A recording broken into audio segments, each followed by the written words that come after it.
That's right.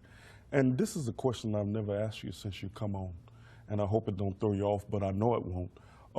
What's your why? Why you do? Why you just continue? Oh, I to can do tell this you that. over That's and- I an know you easy can. question. Back in the 80s, the Holy Spirit spoke to me and said, Patsy, for one whole year, I don't want you to study anything in the Word except healing. I thought that was kind of strange. But I did. I obeyed. And for one solid year, I meditated and studied on what the Holy Spirit said to study in the Bible on healing.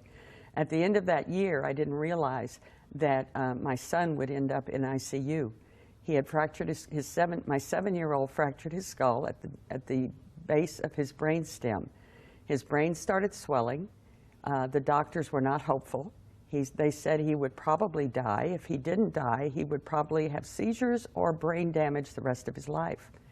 The interesting thing is, because I had spent an entire year knowing what God said, none of that affected me. There was no fear, no anxiety. I just looked at them and I said, no, I don't think that can happen, because that's not what my God says. And so he was out of ICU within a day or two. He had never had any seizures. He's never had any brain damage. He was perfectly whole. And it was because I laid the foundation. And so now my desire is to help people understand that they can lay the same foundation for themselves and their family members, so that they don't have to always believe what the doctor says, that they can believe what God says, and God will be faithful.